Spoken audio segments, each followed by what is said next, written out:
Okay, so let's see first what is a partial order. Okay, and we'll look at some applications of the pigeonhole principle in partially ordered sets. Okay, so what is a partial order, or what is an order on a set? Okay, so an order on a set is essentially, so if X is a set,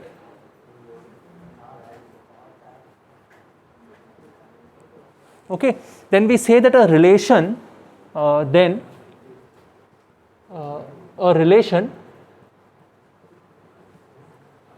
will give it this kind of a symbol. Okay, I'll call it less than or equal to, is an order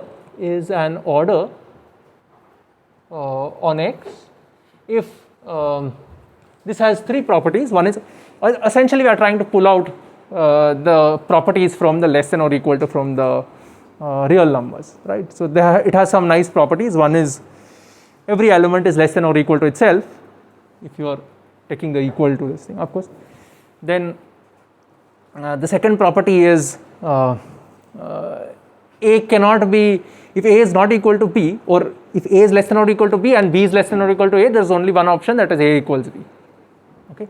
And the third one is transitivity. If A is less than or equal to B, if B is less than or equal to C, then A is less than. So that's exactly what you pull out. So one is if this is reflexive,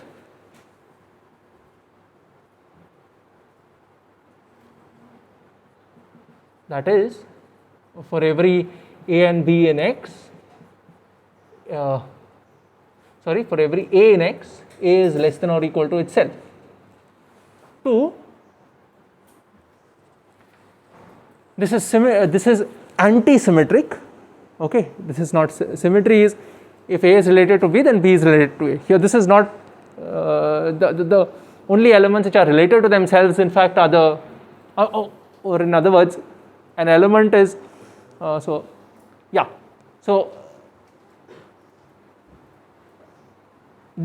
is less than or equal to B implies B is less than or equal to happens only when A equals B. That's what we say. That is, this is anti-symmetric. Is anti-symmetric.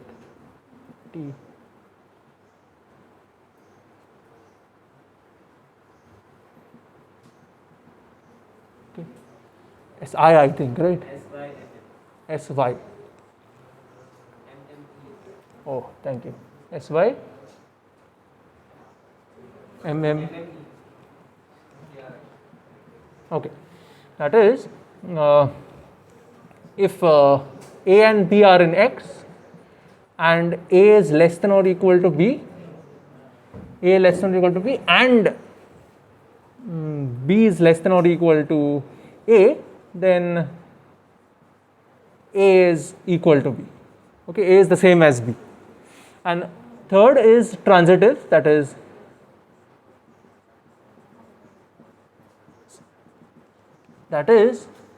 if A, B and C are in X such that A is less than or equal to B, B is less than or equal to C, then we have A is less than or equal to C.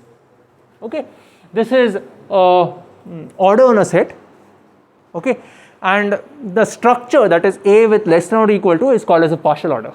Okay, the tuple X with, I meant X, not A, with less than or equal to the relation, the tuple with the relation, the tuple of X with the relation, right, is called a partial order.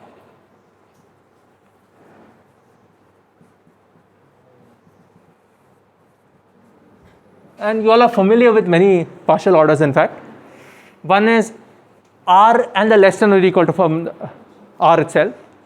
Okay. The other one is N and whatever. Any other examples of partial orders? On the set of natural numbers, anyone knows any partial orders? Of course, you can have the less than or equal to an N. That's one. Any other? Division. Right, A divides B. Okay, if you say A is related to B, if A divides B, that's going to be a partial order. In fact, that's a nice partial order because that is not a total order, right? You can see any two numbers need not be comparative. Like you take 5 and 7, two distinct primes, okay?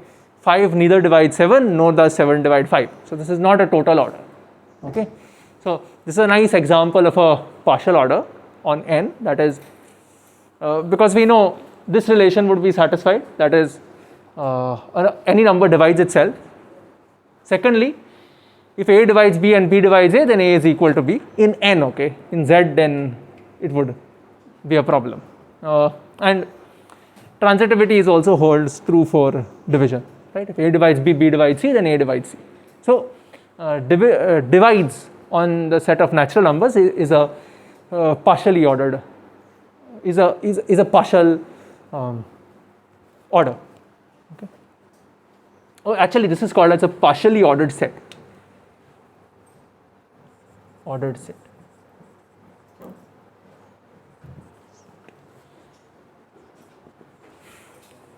Okay, so those are partially ordered sets. So that's another. Any other nice examples anyone knows? It's always good to have some examples when we work. On R cross R, any nice examples?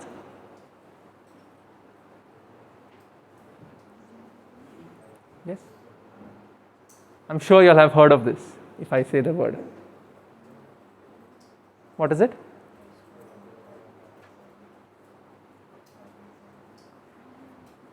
What partial orders you'll know on R2?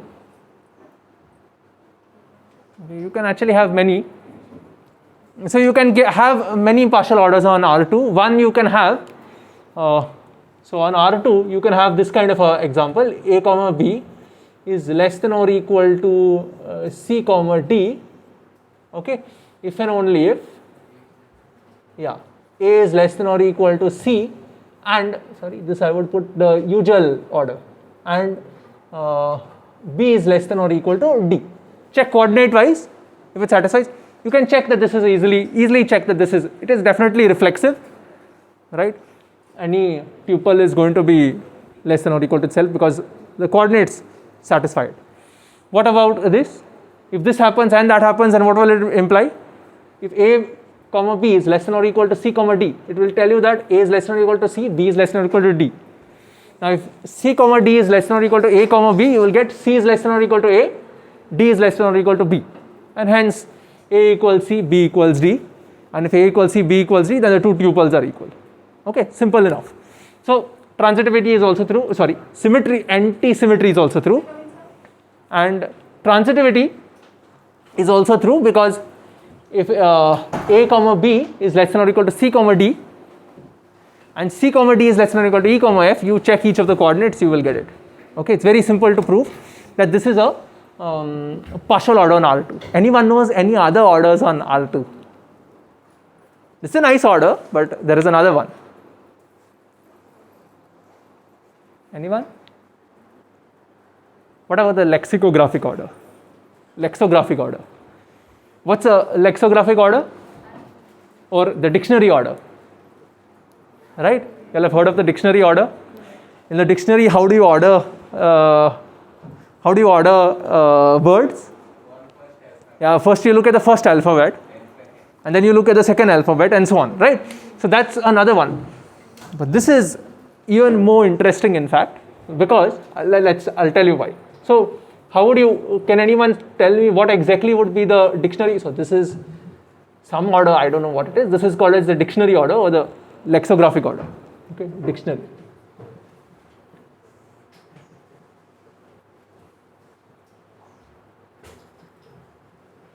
So, okay, so can anyone tell me when this would happen? So first let's look at the first element, okay. If I know that A is less than or equal, if A is strictly less than B, right, then this would be less than or equal to this, right. So this would happen if and only if either A is strictly less than B, because, sorry, C. Now if A equals C, then you need to look at the second coordinate, right? So or A is equal to C and B is less than or equal to D, right? Even if it's equal, then both of them would be equal, right? So that's fine. So this would be the dictionary order. Okay, let's check and see that this satisfies all the relations. First, obviously, if you have if these are the same elements, then I mean we need to say that A comma B is less than or equal to A comma B, right? That follows obviously from the second condition. Okay, let's check antisymmetry. Okay, suppose A is less than or equal to A comma B is less than or equal to C comma D. Okay, so antisymmetry,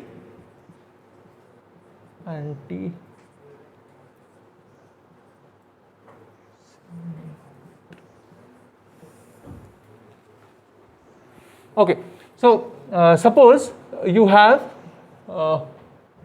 A comma B. I'm not going to do all of this. I just want to C comma D and C comma D is less than or equal to A comma B. Okay, what does this mean? This means that either A is less than or equal to C or A is equal to C and B is less than or equal to D. Okay, so let's see. So this will tell you either A is less than C or A equals C and B is less than or equal to D, and because this holds, what happens? C is less than A, okay, or what is it? C equals A and D is less than or equal to B. Okay. Now what happens? This is in fact now it's not very difficult to see it. These are just logical statements which you need to check for when does we know that the truth value of these logical statements holds. What is the consequence? That's the basic idea. So let's see what would happen if A is strictly less than C. What we need to prove? A equals C, B equals D, right? What would happen if A is strictly less than C, right? I know that this condition has to hold, right? So either, when does an OR condition hold? If either of the two hold, right? So if this condition holds, that is A is strictly less than C, then this cannot hold, right? So this would have to be true. But that's obviously not possible. It's not possible that A is strictly less than C and C is strictly less than A. This is the usual order on R. Yeah. No. This is the usual OR, not an exclusive OR. Why exclusive?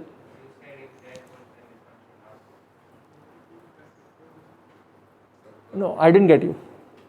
Oh, if this holds, this will not hold. Oh, I did not specify why. See, I hope this is clear. Okay, so if this holds, this definitely cannot hold because here C is equal to A, right? So this will not be possible. So if this holds, then actually if this holds, neither can this hold, nor can this hold, right? So your only option is this does not hold, and this does not hold, that means this is true. If this is true, means definitely A is equal to C. Okay, so A equals C and B is less than or equal to D. Now go to the second condition. Again, it's not possible that this holds, because if this holds, then this cannot hold. We have already said that this cannot hold. So anyway, this cannot hold. So therefore, definitely this holds. Now you put both these together, what you have? A equals C, B is less than or equal to D, D is less than or equal to B, so therefore B equals D. Okay. Simple enough argument, just basic order in R. Okay. So this tells us that A equals C and B equals D, and therefore the tuple A comma B is in fact equal to the tuple C comma D. Okay. So that's the thing, and of course transitivity you need to work a little more, but it's not too difficult. Okay. For transitivity, you need to take some cases. I would leave that out to you. You just need to take a few cases. So if you have a comma b less than or equal to c comma d, and c comma d less than or equal to e comma f, you need to take a few cases to get your arguments in place. So that I'll leave to you. You can try and see. Anyway, this is a dictionary order on R2. Yeah. I can't think of right now. Yeah. So when is a partially ordered set, okay, when is a partially ordered set said to be totally ordered? Or when is it when is the order totally, when is an order a total order? Okay. So we say that an order is a total order if given any two elements, they are always related. Either A is less than or equal to B or B is less than or equal to A.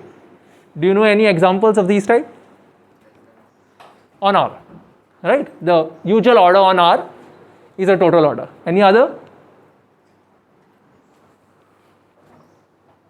In R2? So what is a total order? See, in a partial order, all elements need not be related. Example, n with division, right? 5 is not related to 7. I mean, 5 is not less than or equal to 7 with division. 5 does not divide 7. Also, 7 does not divide 5, right? So all partial orders, if you look at a partial order, it need not be through that one side of the relation always holds. Okay, but in a total order, at least one side of the relation should hold. Either A is less than or equal to B, or B should be less than or equal to A. Okay, so one example of a total order is R with its usual order, or N with its usual order.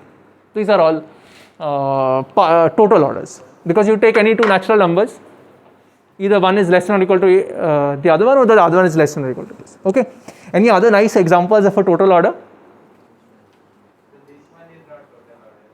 This one is not a total order. This is not a total order. Can you give me why this is not not this one? This one is not a total order. Can you give me why?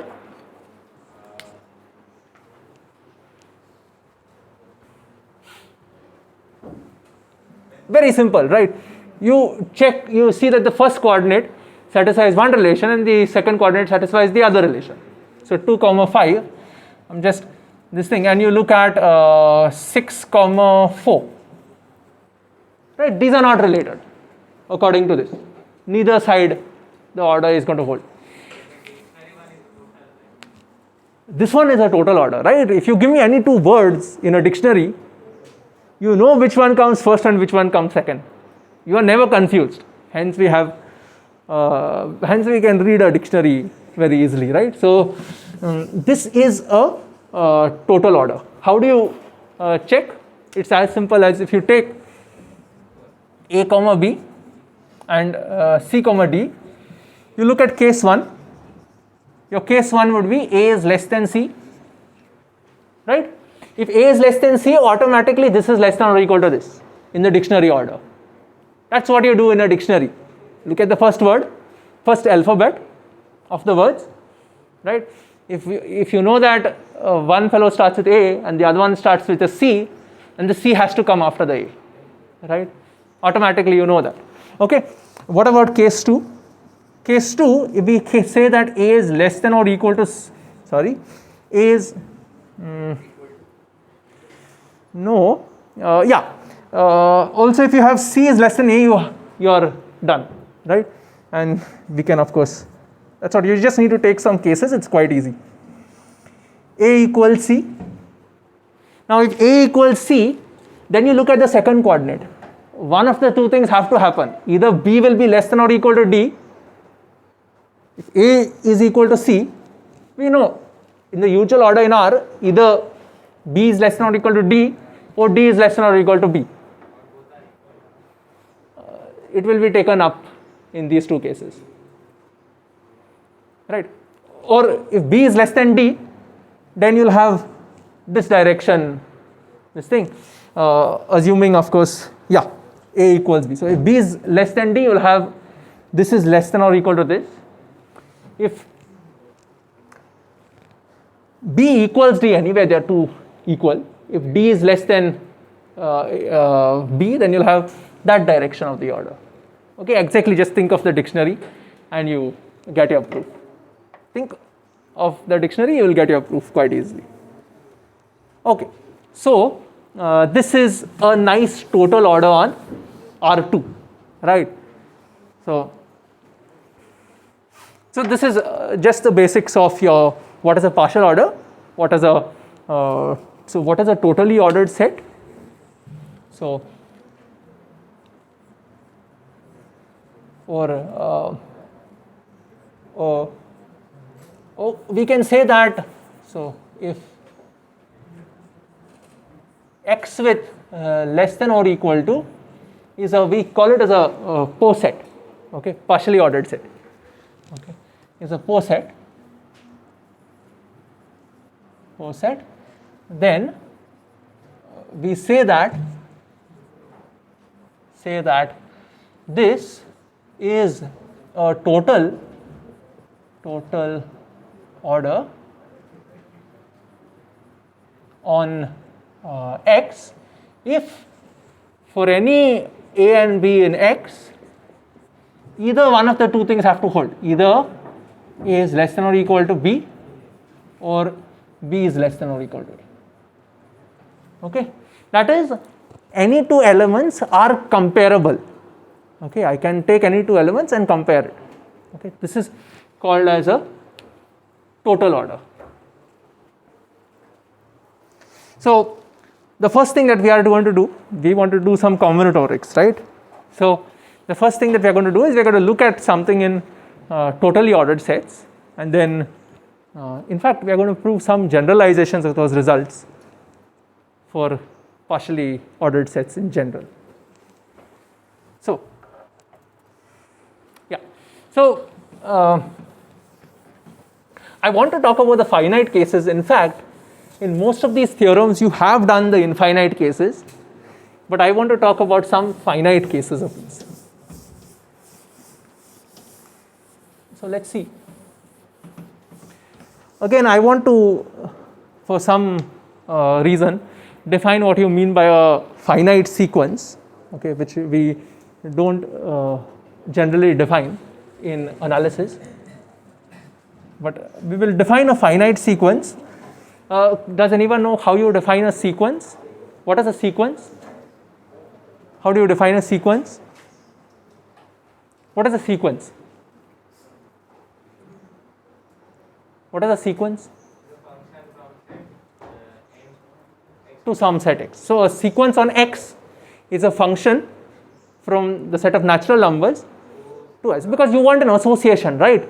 For every element, you want to get this a1, a2, whatever you this. That's an association of the set of natural numbers to x. Okay. So a sequence in x is nothing but a function. So a sequence. So I want to define a finite sequence also. So a sequence, a sequence of n terms on a set x is a function f from 1 to 3 up to n to x, okay, and we generally use the notation, okay, we denote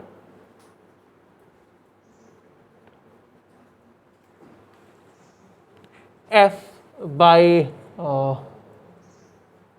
let's say ai, I equals 1 to n is the notation I use, I equals 1 to n, where ai is f of I, okay, that's the, so the ith term of the sequence we denote, like I mean we denote the sequence in this manner, because we will generally write expressions of I as sequences. That's the natural way of writing it. So instead of writing this f like this, I will write the sequence like this. Okay, this is what it means.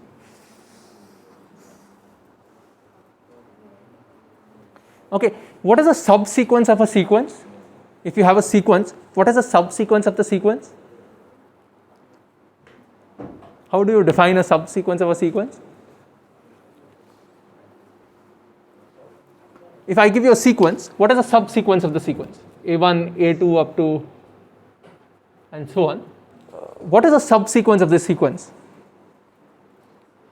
How do you define it? Function from, no.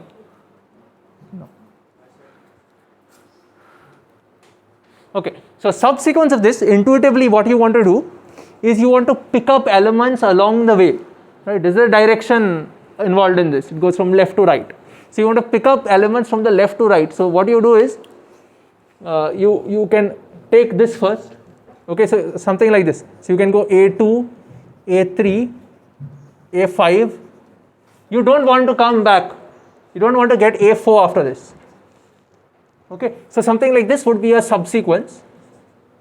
So let's see what are we doing. Okay, so this is what you want to do. You want to pick up elements on the way. That would be a subsequence. That's what I'm thinking intuitively. Yes.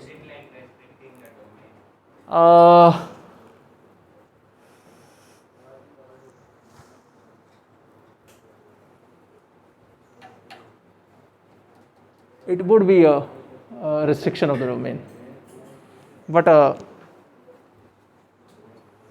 yeah, it would be a restriction, but it should be infinite, not any restriction in this case at least, for infinite sequences.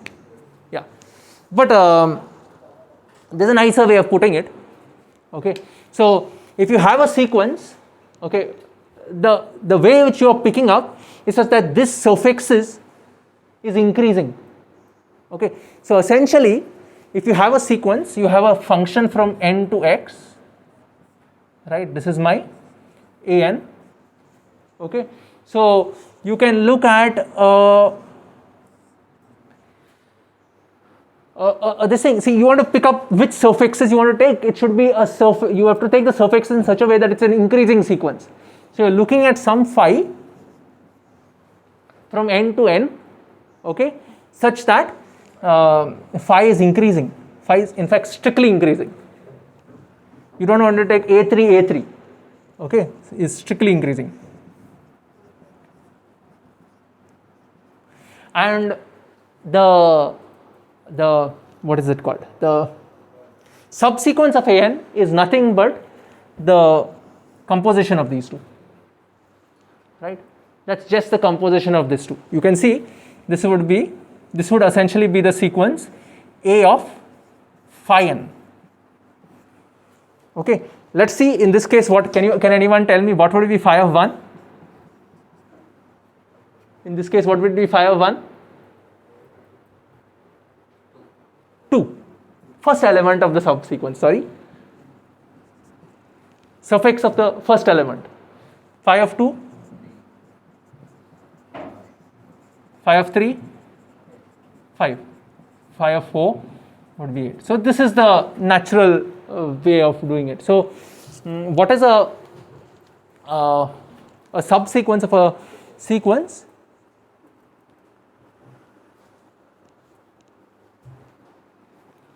So by definition, what is a subsequence? Again, here I want to look at the finite case. This is for the infinite case. So if an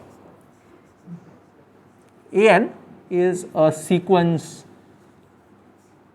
in X, then ai equals 1 to n is a sequence, let me say, of n terms, okay, in X, then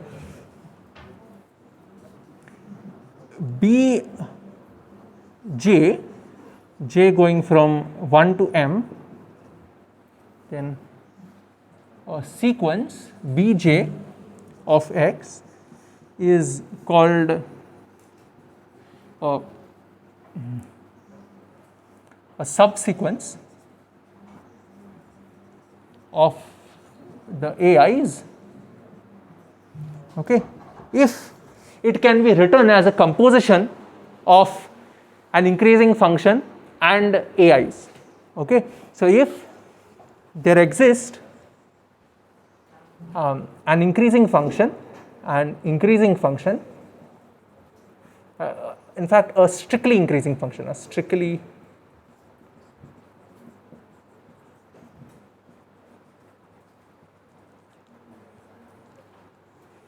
phi from m to n, okay, such that every bj is a of phi phi j. Okay, is that okay? So the first term here is a of phi 1, second term is a of phi 2. You can see that the image set will have just n elements, m elements in it, right? It's an increasing function. Natural way of doing it. Again, all I'm thinking of doing is, as I'm going from left to right, I have to pick up m elements, okay, along the direction left to right. I can't go on the left and then jump. I mean, I can't go on the right and then jump back to the left. That's not allowed for subsequences. Okay. I presume that you can all define what you mean by a increasing and a decreasing sequence in a totally ordered set, right? What would be an increasing sequence? Yeah? What is an increasing sequence?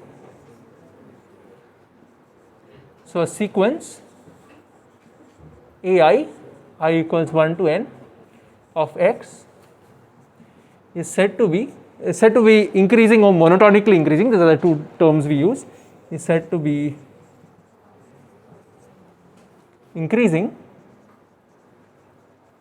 and I will write decreasing here only if, when is it said to be increasing and decreasing? So increasing would be as you go up, the terms increase, right?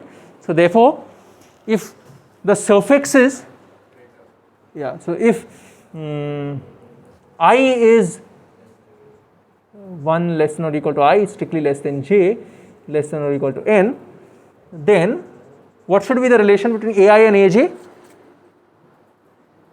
If I is less than j, ai should be less than aj, then ai should be less than aj, less than or equal to. Okay, I should say,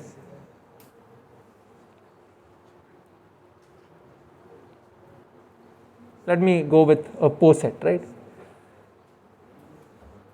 I need of a poset. I need the relation, right?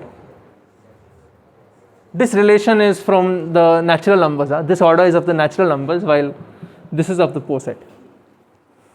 Okay, and when would it be decreasing? When I is less than j, what should happen? aj should be greater than ai. Okay, you're just going down. So essentially, sorry, I is less than j, ai should be greater than or equal to aj. So by what I hope everyone is okay with what I mean by this. I have not actually defined ai, what you mean by a is greater than or equal to j, but a is greater than or equal to j if a, sorry, yeah, or I can write it to the other side. That's right, I could write aj less than or equal to ai, but I will use the other relation also, that's for convenience. Okay, so that's the decreasing. So this is a sequence. So let me discuss some things about increasing and decreasing sequence of a totally ordered set.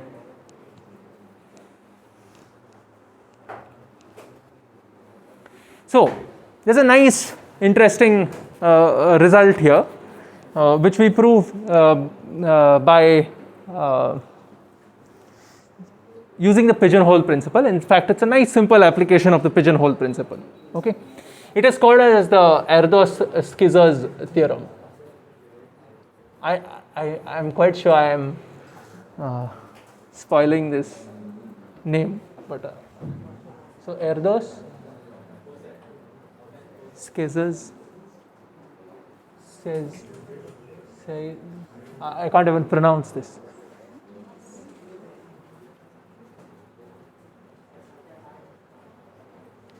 So this is for finite sequences. So what this says is that if you have a finite sequence on a totally ordered set, okay, if you have a finite sequence, so let me tell you first what the infinite version of this is and then get to the finite version, because you have actually already proved the infinite version. We'll give a proof for it later, but you have proved it actually. The infinite version of this is if you have a sequence, you all know this, if you have a sequence in R, okay, or in a totally ordered set, then it either has a monotonically increasing subsequence or a monotonically decreasing subsequence. You all have proved this, right?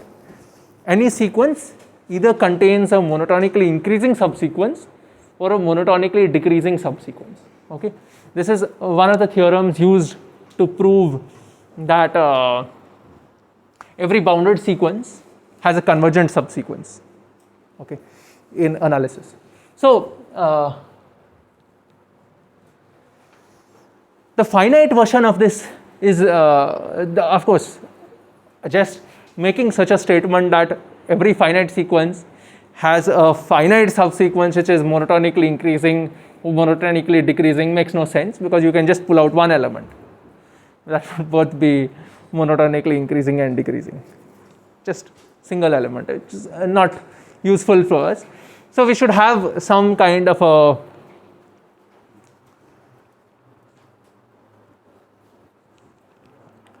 lower bound.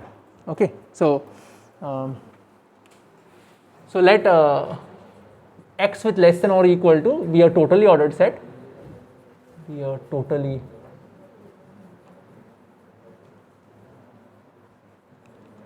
set, and ai, okay, I equals 1 to mn plus 1. So the number of elements in this sequence is mn plus 1. Okay, be a sequence in X. Okay, what we will show is that either this sequence contains a monotonically increasing sequence of length m plus 1 or a monotonically decreasing sequence of length n plus 1. Okay, of course the m and n are interchangeable, so you could also do it the other way. Okay, that's not surprising. Okay, so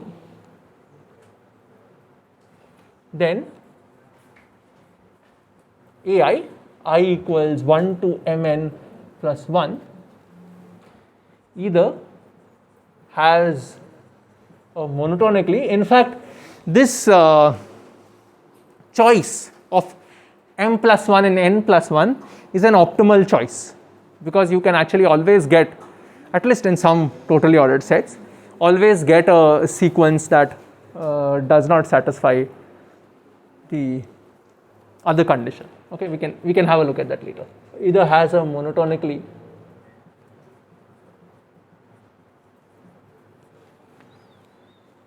increasing subsequence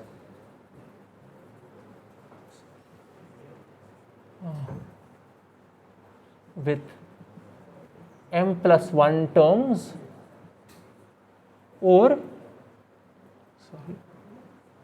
monotonically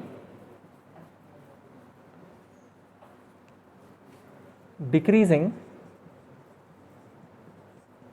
subsequence of n plus 1 terms. Okay, so how do I prove this statement? See, I need to prove that either P is true or Q is true, right? Either it has a monotonically increasing subsequence of m plus 1 terms, or it has a monotonically decreasing subsequence of n plus 1 terms. So either P is Q or Q is true. The natural way of doing these kind of proofs is show that if this is not true, then this has to be true. Because an OR statement is true if this is true or that is true, right? So if this is true, anyway we know that the statement is true. So just have to show that if this is not true, then this has to be true. Therefore, either this will be true or that will be true. So let us assume that it does not have any monotonically increasing subsequence with m plus 1 terms. Okay. So suppose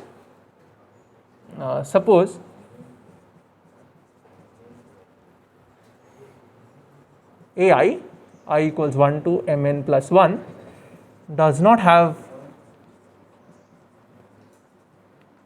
any monotonically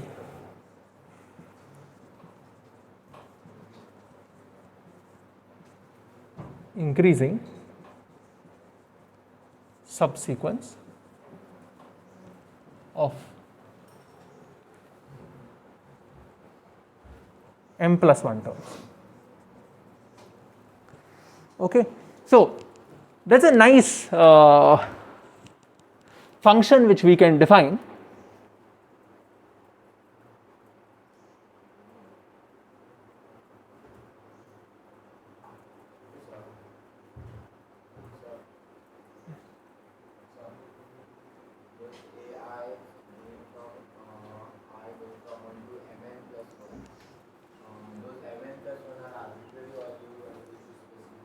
In the sense,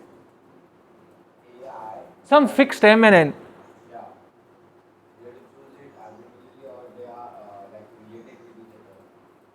Nothing is related. For any choice of m and n, if you give me any choice of m and n and a sequence, no, it's not mentioned that they are related, are they? Okay. So there's a nice interesting way of proving this result. So what we do is we look at every point and ask what is the longest monotonically increasing sequence that starts with it, and what is the longest monotonically decreasing sequence that starts with it. Okay, so this is what we are going to ask. So for any I in mn plus 1, that is 1 2 up to mn plus 1, that's the set 1 2 up to mn plus 1, right?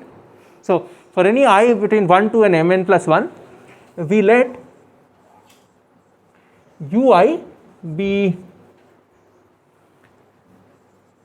the length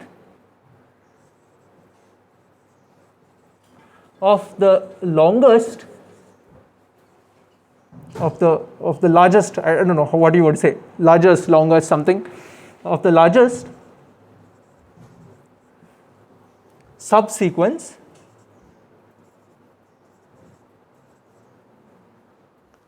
of the largest increasing subsequence that starts with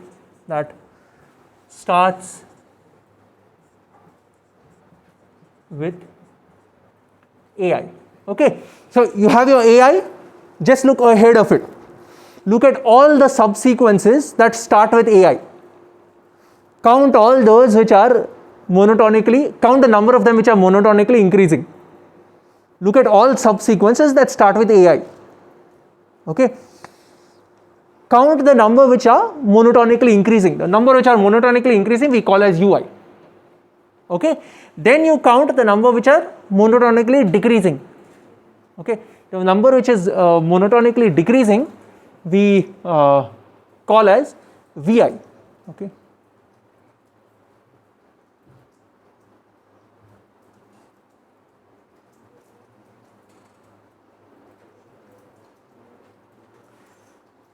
yeah, there is a small change which I will make here.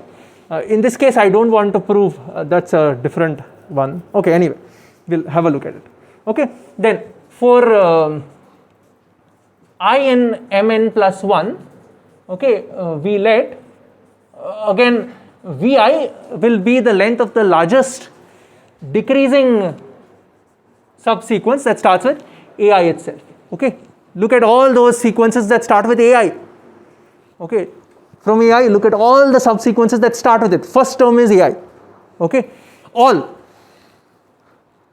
Count the ones which are increasing, that will be Ui. Count the ones which are decreasing, that will be Vi. Okay, now, in fact, does not have any monotonically increasing subsequence of mn plus 1 terms, of m plus 1 terms, and does not have, I'm going to say that neither this is true, no this is true, and get a contradiction. Okay, that's another way of proving it. Say that this is not true and this is not true, and get a contradiction, and does not have any monotonically decreasing subsequence of n plus 1 terms. Okay, now does anyone know any upper bound and lower bound for Ui and Vi? Is there an upper bound and a lower bound for Ui and Vi?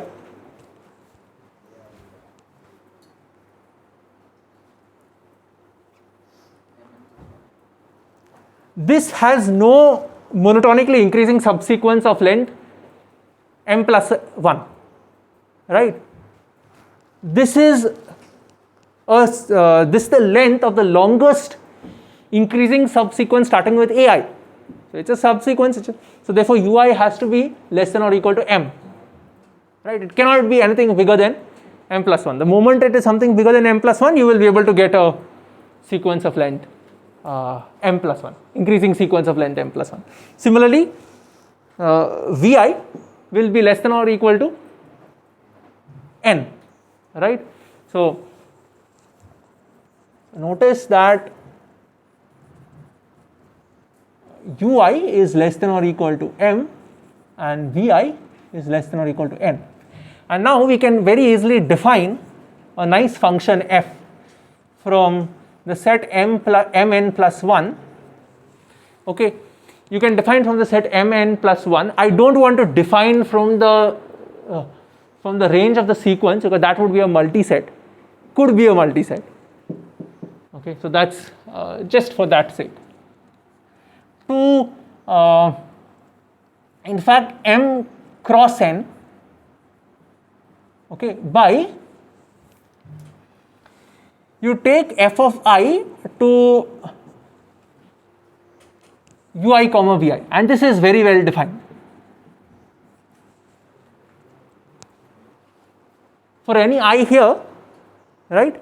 So these are the suffixes of your sequence. For any I there, first coordinate will be largest increasing sequence that starts with Ai, largest decreasing sequence that starts with Ai. Okay, this is well defined because this is less than or equal to m, this is less than or equal to n. What does the pigeonhole principle tell us? How many elements are here? In this set has how many elements? Mn elements, right? This set has how many elements? Mn plus 1. That means there will be 2 elements from here which map to the same element. Okay, so by the pigeonhole principle, there exists some A and B in, or let's say I and J in Mn plus 1 with I less than J, such that Ui comma Vj or Vi is equal to Uj comma Vj. Okay, so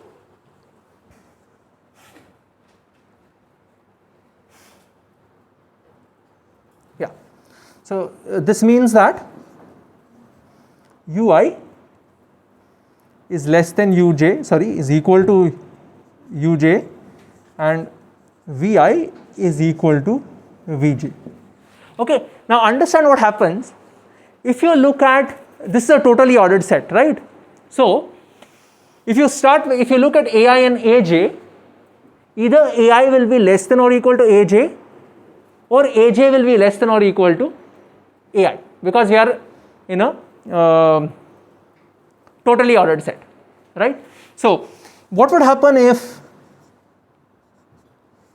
ai is less than or equal to aj? If ai is less than or equal to aj, okay, now we know that there is a sequence, okay, of length uj starting with aj, increasing sequence. You just, to that sequence, you start with, you can start with ai and then carry on with that sequence. What will that give you? It will give you an increasing sequence starting with ai of what length? uj plus 1 or ui plus 1. Is that a contradiction?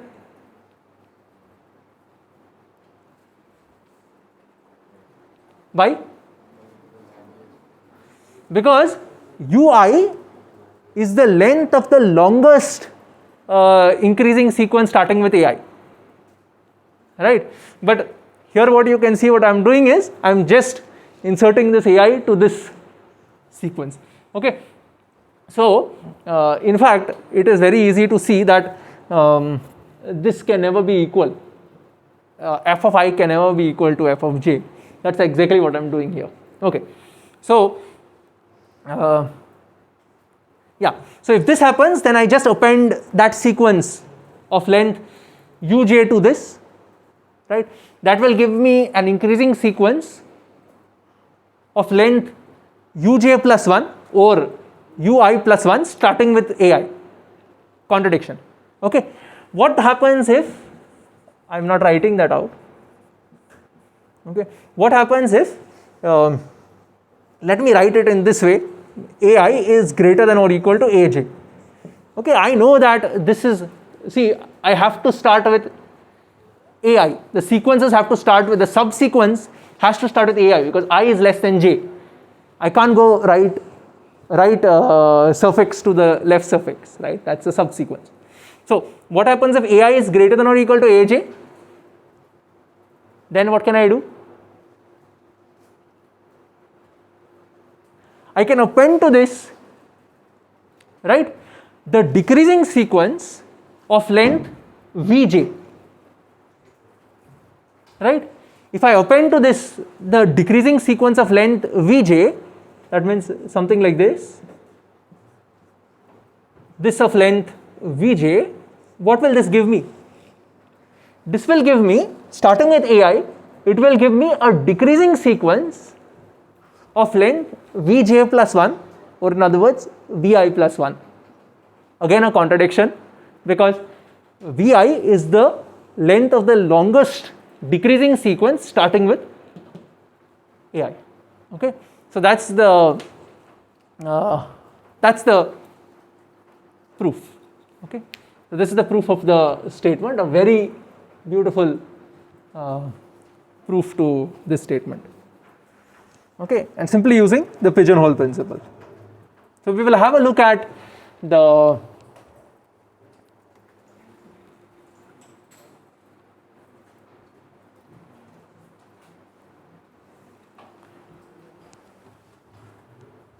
we'll have a look at the infinite version of this proof in the next class, okay.